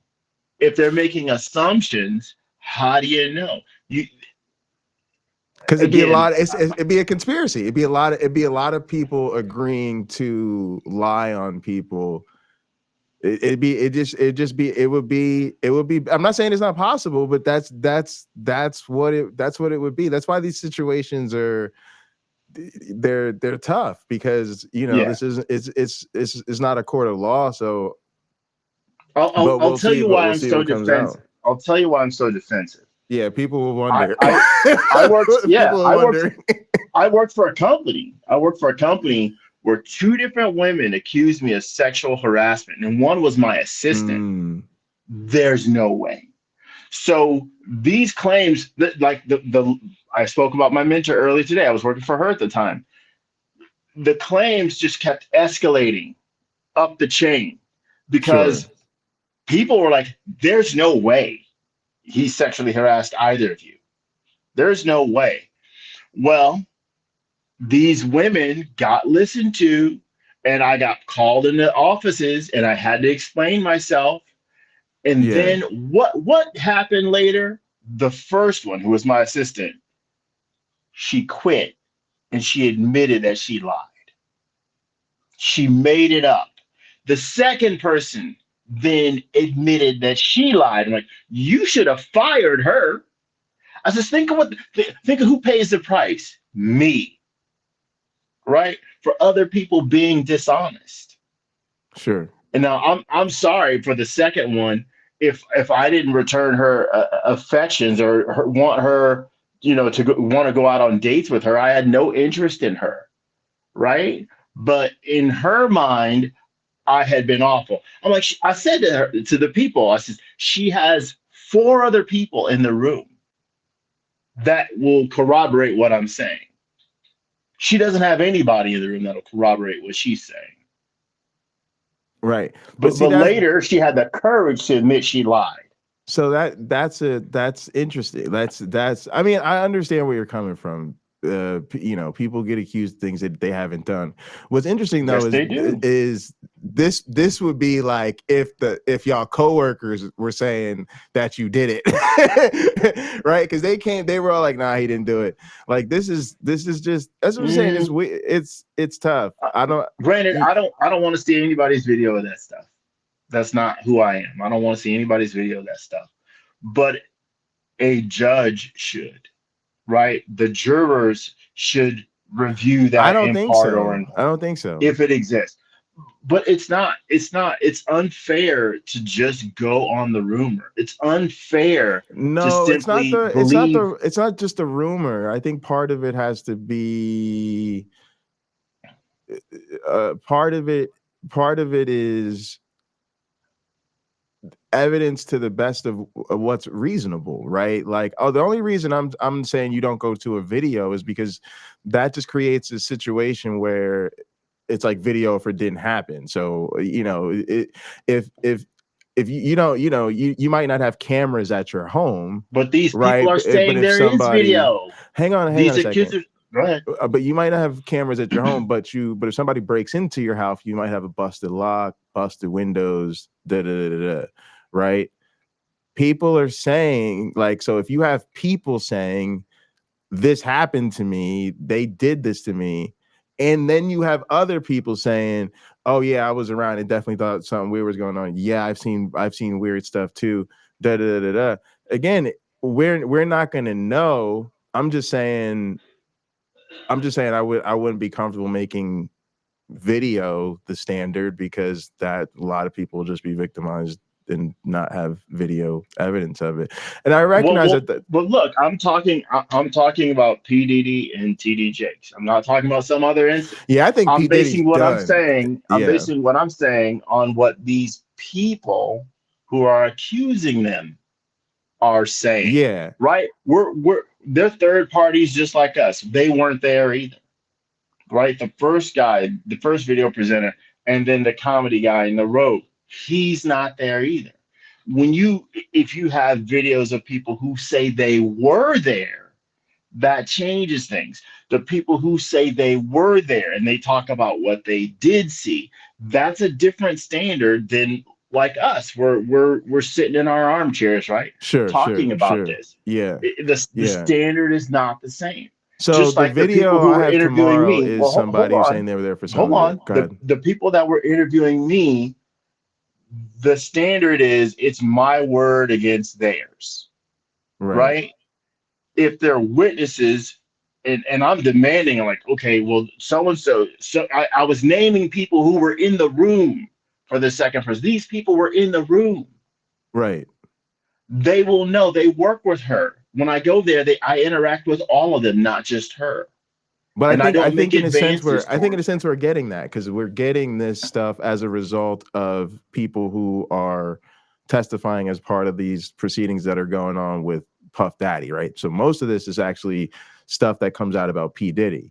Now he's got an actual court case. Yes, that he dealt with. But that's what I'm saying. So when people are saying, "Oh yeah, these were going on, and this person was there, and this person and this person was there," there's more to that than there normally is, right? Because normally that stuff is not coming out as part of course. So it's, you know, they could just be making it all up, but that just seems unlikely. It seems like what's happening is his name has been caught up like a bunch of other celebrities in these wild parties and things going on, and people are now coming forward and saying, yeah, actually I have seen this and he was there and I've been around, and you know, I think that's, and then other people are simply saying, oh yeah, actually, you know, sort of behind the scenes or whatever, people have known this about him for a long time.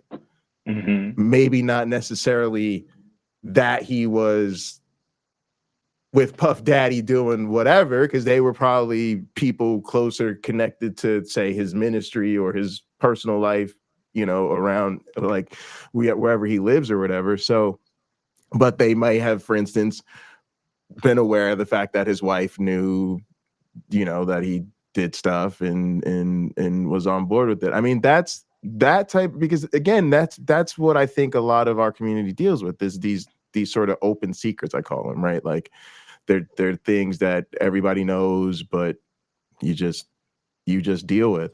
Part of this, I hate to say this, it's going to be weird. Like when I was coming up kind of through school when a lot of the scandals with, like, say, Catholic priests was like really coming to the forefront, and unfortunately continues to. Part of me was just not very surprised, because I was honestly aware of the perspective that was, if you did not see yourself as fit for a family, then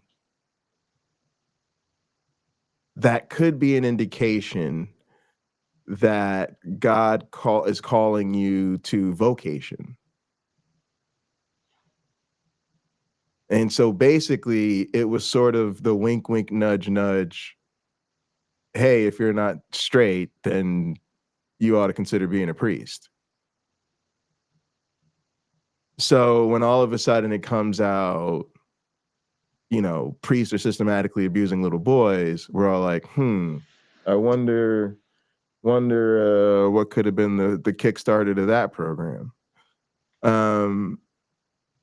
So that, you know, that's kind of what I mean about these like open secrets. That's why to my understanding, Catholic Church just has settled most of those cases, almost always, right? Because they know, I don't know. They know that this is what they've been doing. Well, they know it happens. They know it happens. Well, I don't think we should paint the picture that it's promoted within the Catholic Church. I think, or any church for that matter, or any organization, Boy Scouts, what have you. I think what we ought to understand is that within the Catholic Church, and I mean parishioners and clergy, they're probably murderers. Like any crime you can think of, you can probably find people guilty of those crimes. The same is true in Christianity. The same is true in Islam. The same is true in atheism. The group is not necessarily responsible for the individual's behaviors. You know, it's people will do wrong things. They simply will. And they may repeatedly do wrong things. Yeah. That's not the organization's fault necessarily. Yeah. And that's why, I mean, like, that's why a lot of this does it, because that's kind of what I was getting at, is like it's just going to be the case then that amongst the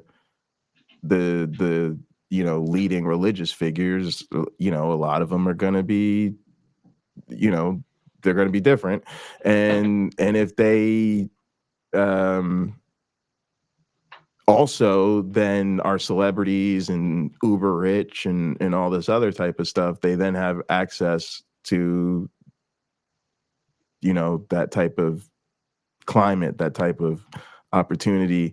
So yeah, so I, you know, look, this is all very stunning for me. But when I kind of sat back and thought about it, I just was like, look, let's get into it. Let's figure out what's being said, what's out there. But there's a lot, because it's like blowing up and there's so many stories and so many people involved. I was just kind of trying to, like I said, trying to stay focused on TD Jakes here. But yeah, we'll see where all this lands. You know, I think it's definitely something that's going to continue to play out, because obviously he's addressed the accusation, people are making the accusation, so yeah, to me, the worst thing, if these accusations are true, the worst thing he can do is say they're not, because now he, on top of all the other behavior, right, that might be objectionable to his congregation, he has lied to them, so they can't trust him anymore. It's not just between, I thought of this way with Bill Clinton and Monica Lewinsky, like that's between Mr. Clinton and President Clinton and his family. I don't have anything to do with it. But what he shouldn't have done is lied about it. And the same is true for TD Jakes. He is in the business of teaching people forgiveness. So if he does something wrong, he should say the line's got to start behind me. I got to jump the line because I need to ask you folks for your forgiveness. He needs to start with his family. Ted Haggard did that to some degree. He started at home. When it came to getting forgiveness, he started at home. And then I think it was dragged out into his congregation. I don't think he that he went up there. I don't know that he didn't by choice go up there and talk to his congregation about it. I've not seen video of that or heard about that, but surely at some point someone spoke to his congregation and told them what was going on. But yeah, I would think in this day and time, if these things were going on, if he had issues in violating the trust of his marriage, I don't know what arrangement they have, but if he started asking for forgiveness, he no doubt get it because the guy is charismatic. People love that guy. And when I was there sitting in his church in the upper deck, I was astonished. I stood up and was looking down at all those people, just, I don't know what the proper term is. I'll say entranced at his message and what he was saying and how they were feeling the power of it. And it was impressive. I can't imagine that most of those people would still be there the following Sunday if he admitted to these things. Well, no, this is the question. What do you think? No, 'cause I think this is almost like when Creflo Dollar came out and it was basically they stood by him. They stood by him with the planes and all that, and they stood by. It didn't matter what came out of that man's mouth. So this is what I'm thinking with TD Jakes. They might just. I don't think. I think if it comes out that he lied to them, they'll just ignore that too, right? Like. But Creflo Dollar beating his child is not him lying. When you grow up in a culture that talks about sparing the rod and spoiling the child, yeah, you should whoop your kid. I turned out okay. My mom hit me. Excuse me, that stuff. Look, my mom hit me and I turned out okay, but not because my mom hit me.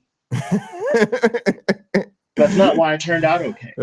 Exactly. I turned out okay because I sought out mentors and I hung out with friends' families that were loving families and saw, holy crap, this kid is going to be messed up if we don't love him.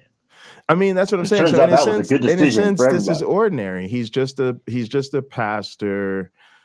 He's just a pastor who sort of has outsized influence and power, and like so many pastors, he's got a shady sexual history as a result.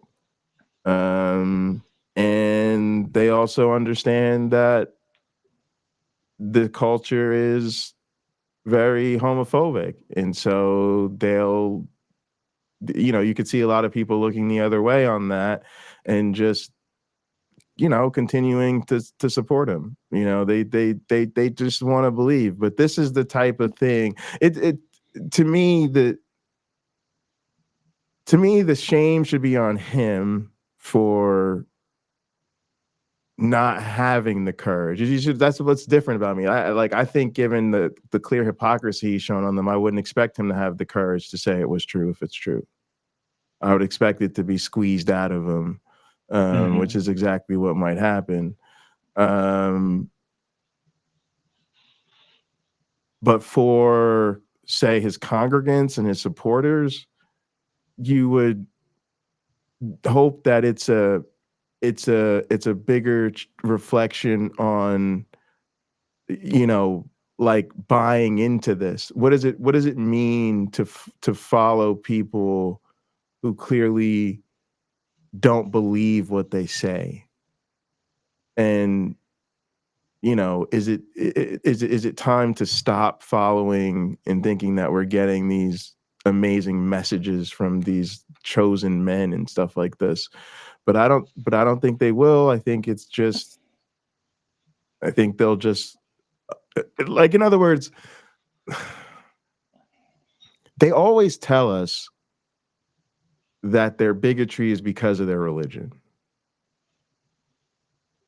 And so, and this is one of those cases then when you find out somebody in the church, has a different gender, sexual orientation, you understand that they suppressed it or didn't tell anybody because of the bigotry you have in your religion. But they never think about that.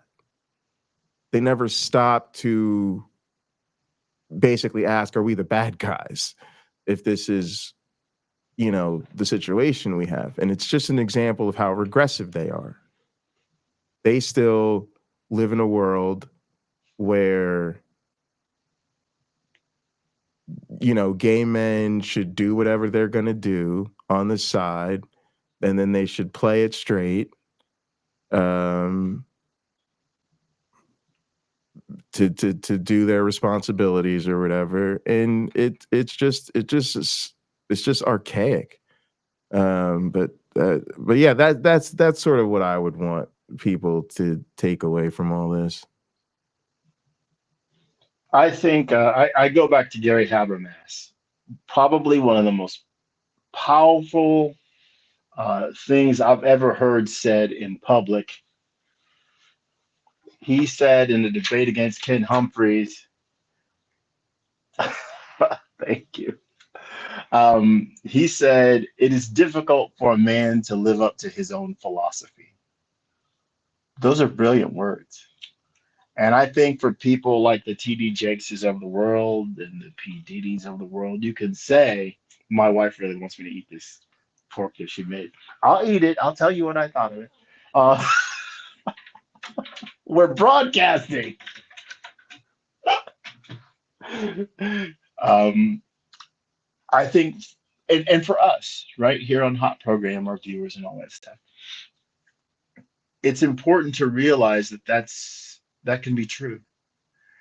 We idealize how the world ought to be. We idealize how we ought to be, and then we tell other people what those things are typically.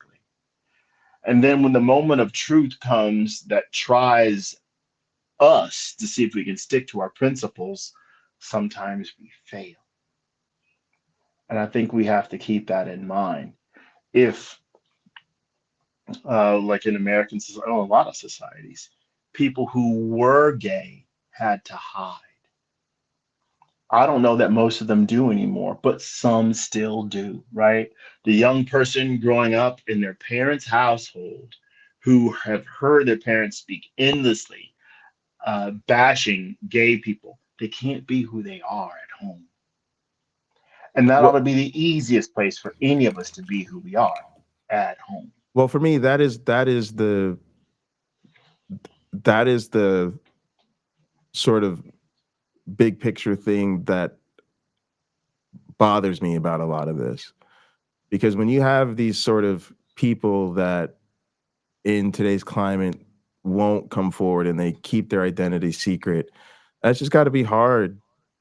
If I was a gay man, that'd be a hard pill to swallow, because these people are so rich and powerful. And so if you can't stem the tide, who can? Statistically, there must be someone who's got way more money than TD Jakes and is also gay. No, there's over 400 billionaires. Sure, but they're well over the threshold of being rich and powerful enough that, I just, like I said, I just think I find that frustrating, right? Like, because you got a lot of means and a lot of influence, and you're not using that means and influence to do anything for people like you. Instead, you're just pretending that you're not. And in Bishop Jakes' case, actively making things harder for people who live, openly gay lives. And again, my main thing is, in addition to the hypocrisy, is just the victims. Like we'll have to wait and see how much of this turned right, because there's a difference between stuff that is looked down upon. Like when they say boy, like I don't know how old some of these people are, right, and stuff like that. So, you know, if you know what comes out to be excess and things like that, I care less about. But you know, a lot of this stuff sounds inappropriate, and I'm not sure where all those lines are going to be drawn, in the sense of what aspects are legal or not, right? Because things change, right? If you're 18, 19 years old and somebody takes you on trips of the world and you decide to do stuff with them, you know, that's one thing. But a lot of these things sound like there was coercion and manipulation involved that would be classified as abusive, and so we'll just have to see. But yeah, let's wrap this up and then we'll be good. And she ended up having a stroke, and strokes can be induced due to significant amount of stress, and perhaps she knew about all the things that TD Jakes had told her. Now, this will give credence to what everybody else is saying in regards to the tapes, in regards to TD doing stuff with minors, or people against their will, that's a problem. That he's gay, or that he's doing things with men, and etc. So the fact that this lady's come out to say this, and that she knows TD through XYZ and through mentors, and the fact that these other stories are coming out, they can correlate and fit like a puzzle. So it all is a theory, and I do find it to be very interesting with what all of this is about. Make of this what you will, but clearly people are speaking out about TD Jakes by the day. People now who know him, people who've been to his congregation, people whose mentors knew him and etc., and who grew up close to Potter's house. And so, there now are conversations about his children. People are looking at, especially his daughter, they're saying, is stealing children. Now, that's a very wild accusation. I don't know it to be true, so I'm not saying it is true, but if I delve deep into it, well, I'm pretty sure you guys know more in the comments below than me in regards to that, but that is a whole different conversation. But religious exploitation and religious corruption is very much real, because the issue isn't the religion, it's the man or woman in power who's got religious power, and they use it to corrupt people's minds, and it's very much common behavior. So this is now a very different perspective coming into it, which just adds credence to these theories that are coming out. As far as I'm concerned, all of this to TD Jakes is very slanderous, and so if he ain't suing anytime soon, that in itself speaks volumes. That's just the way I see it. Because A, he's got money to sue. Let's not like he ain't got money. B, these are some slanderous, wild allegations that are coming out against him. So you would want to file a lawsuit not only to protect your character, but it's a great PR move to show that you're taking this seriously. So if he doesn't do any of that, to me, it speaks volumes. Because ain't nobody coming out saying this with their chest and not getting sued. It's just wild. Anyways, subscribe to the channel, click that button. No, I think if it's not true, he'll sue. You don't think so? His Bibles basically tells him he's supposed to just forgive them if they ask for it. Look, I've read the Bible numerous times. There's connections I could make that I don't know if they are there or not, right? I've spoken to what those are. I'm like, this seems like it could be a setup for this, but I'm missing the connective tissue in this one spot. With Jesus being betrayed by Judas, we don't get where Jesus is saying, yeah, Judas was a real creep for turning me over. And John, he out and out tells him, go do what you do. Go do what you're supposed to do. Right? In the Gospel of Judas, it's the same thing. People don't know it, but Judas is a saint. He's a saint. He's performing a duty because he had an understanding that other disciples didn't have. So when you approach it from that aspect, they're supposed to forgive each other.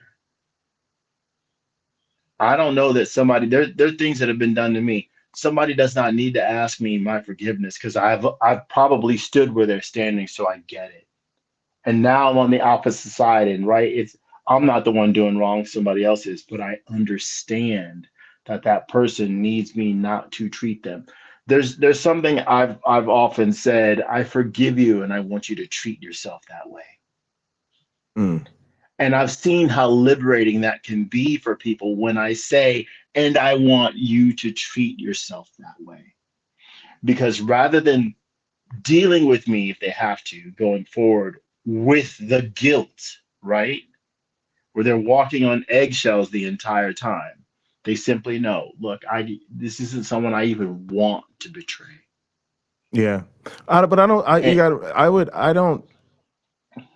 This is the part I guess friends and family are going to be miffed by, but I don't think TD Jakes is a sincere person, right? Dude charges like 6 figures to make a speaking appearance. Like I think so. Yeah, I just don't. I think if he felt his brand was materially damaged by false accusations, he would handle it like a business. I don't think he would not do it because of the,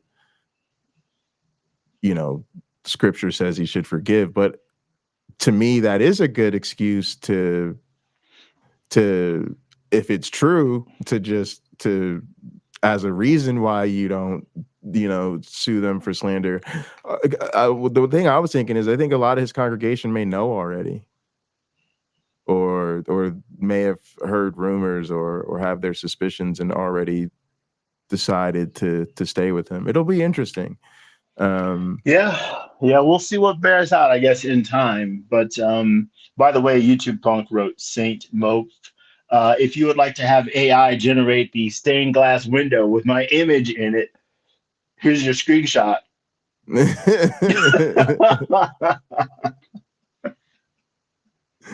Please email it. But yeah, I obviously time bears all, if you will. So we will see what comes of all this. I'm not one ready to jump in and start believing the claims, because again, when it came to dealing with me, the people who had been working with me for a while and were really close, including my mentor, were like, there's no way. There's no way. She'd known me probably 10 years before that accusation came up. There's no way. No one else has ever said this sort of thing about me. There's no way.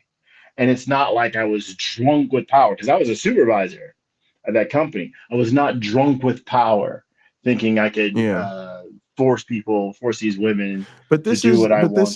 This is how, people lie. And they do, and it sounds like it was handled, because those accusations have to be taken seriously, even when they're false. But ultimately, I just think this is a situation that require a lot more people to be being dishonest.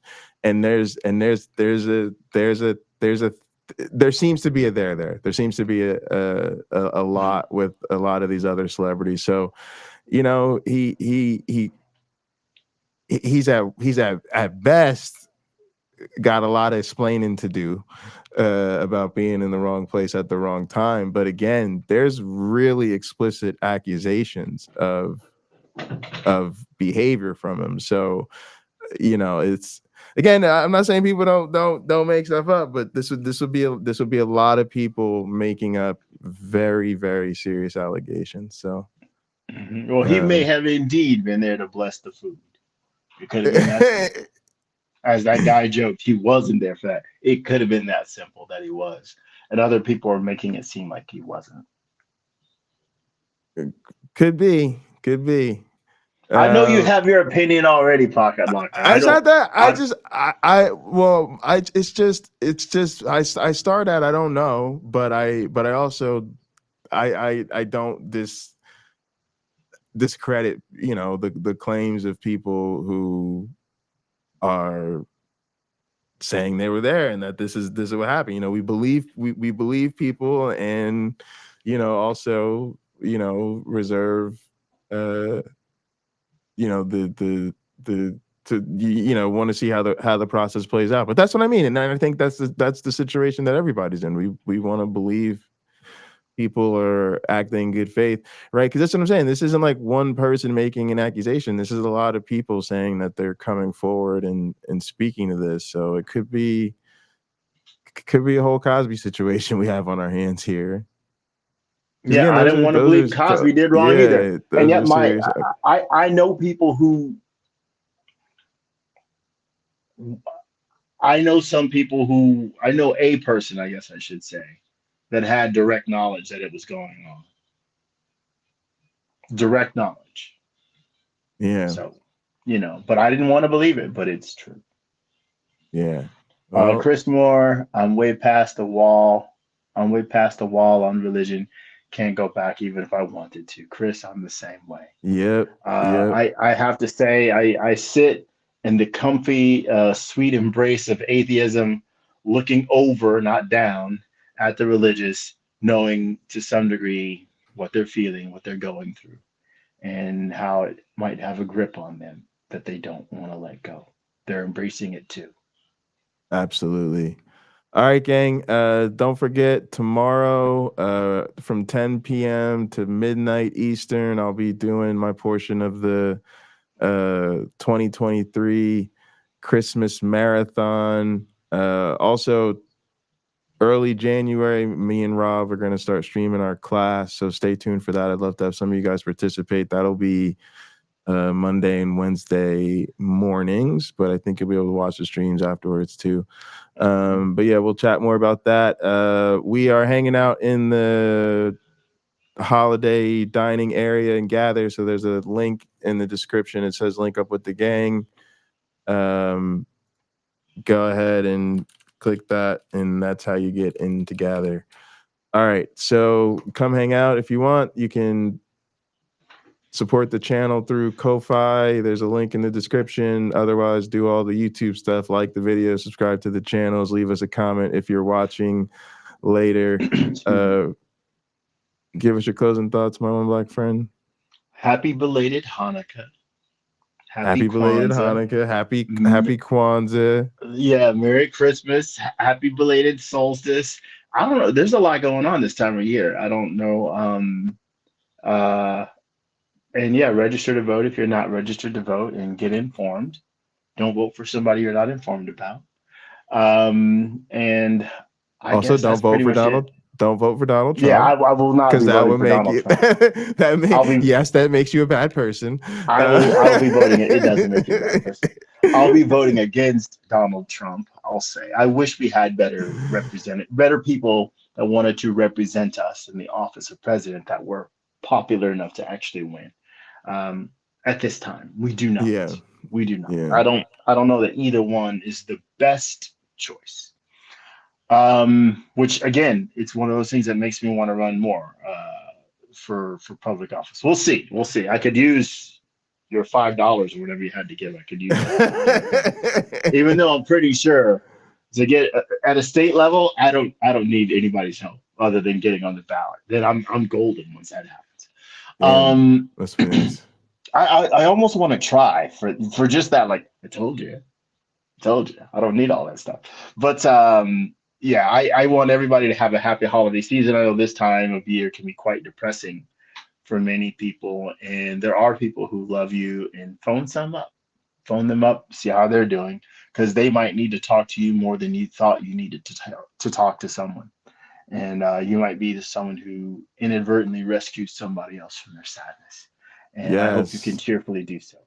If you need, if you're, alone or at home for the holidays, you can come hang out and gather if you need a break from your family. But yeah, do get yourself some support during this time. And as always, gang, be good to yourselves.